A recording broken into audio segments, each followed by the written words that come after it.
Hello, my dear students. I welcome all of you on Sama Tabusum classes. This is MCQ series, Computer MCQ part third. So let's start and thank you so much for your lovely comments.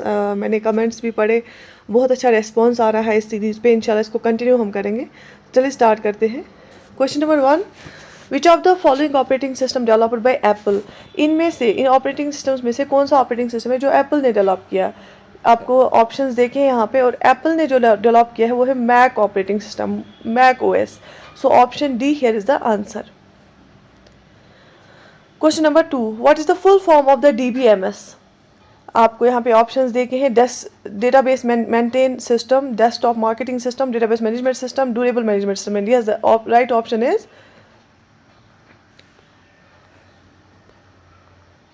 Option C, database management system.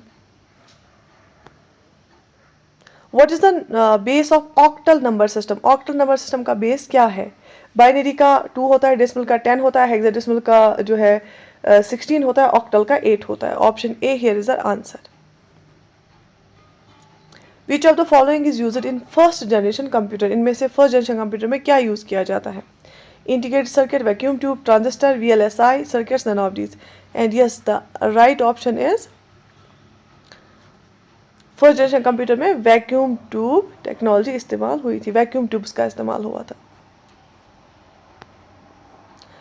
PROM stands for, PROM stands for programmable read-only memory, picture random memory, process read-only memory, programmable read-only memory, none of these. And PROM stands for programmable read-only memory. So option D here is the right option and is the answer here.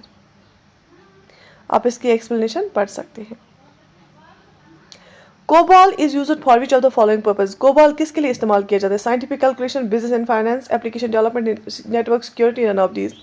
COBOL is used for which of the following purposes? And yes, COBOL का full form है common business oriented language. COBOL का full form है common business oriented language. Is a high level programming language for business applications. Which key is use to delete characters? तो left of cursor. अगर cursor यहाँ पे है, cursor का right ये हुआ, लेफ्ट ये हुआ. कर्सर के लेफ्ट में अगर राइट में डिलीट करना होगा तो हम डिलीट बटन दबाते हैं, लेकिन अगर कर्सर के लेफ्ट में हमें डिलीट करना होगा तो हम बैक स्पेस का इस्तेमाल करते हैं. कर्सर के लेफ्ट में अगर आपको डिलीट करने कैरेक्टर्स तो आप बैक स्पेस का इस्तेमाल करते हैं. How many MB is equal to 1 GB? कितने MB 1 GB के बराबर होता है? Obviously 1024 MB. So option D is the right answer. ये होता है कन्वर्जन का. ये अगर किसी ने किया है वो ये क्वेश्चन सॉल्व करेगा और कमेंट सेक्शन में इसका आंसर करेगा. कैसे, वो पूरा प्रोसीजर लिखेगा. ठीक है.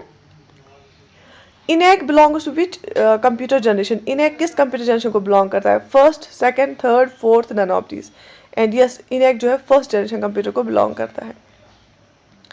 MS Access is a direct. MS Access क्या है? System software, browser, database, pointing device, none of these. Pointing device हो गया जैसे माउस होता है, सिस्टम सॉफ्टवेयर जैसे कोई ऑपरेटिंग सिस्टम होता है, ब्राउजर होगा जिससे हम इंटरनेट को एक्सेस कर पाते हैं. MS Access डेटाबेस है. Which are the following is the most common tool use to restrict access to a computer system? सबसे कॉमन टूल क्या हम इस्तेमाल करते हैं एक्सेस को रेस्ट्रिक्ट करने के लिए? And yes, the right answer is passwords. Photo editing, spreadsheet and word processing are examples of. ये किस चीज़ की एग्जाम्पल है? ऑब्वियसली क्या ऑपरेटिंग सिस्टम है? नहीं. प्लेटफॉर्म सॉफ्टवेयर है? नहीं. सिस्टम सॉफ्टवेयर है? नहीं. एप्लीकेशन सॉफ्टवेयर है. Option A. Which are the following shortcut is use to close document in MS word? MS word, इसमें शॉर्टकट्स आते हैं एग्जाम में.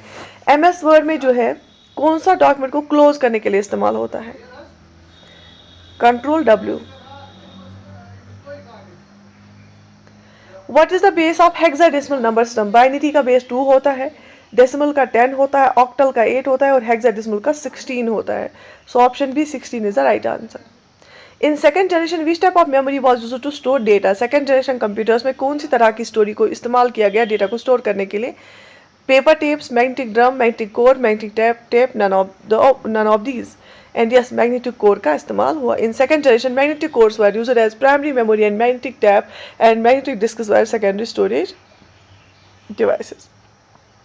Which among the following can be used as a shortcut to rename a folder in Microsoft Windows and higher versions? Folder को rename करने के लिए कौन सा शॉर्टकट इस्तेमाल किया जाता है? F2, F4, F6, F9, F11 and yes F2. In order to move from one worksheet to another in MS Excel workbook, one should click.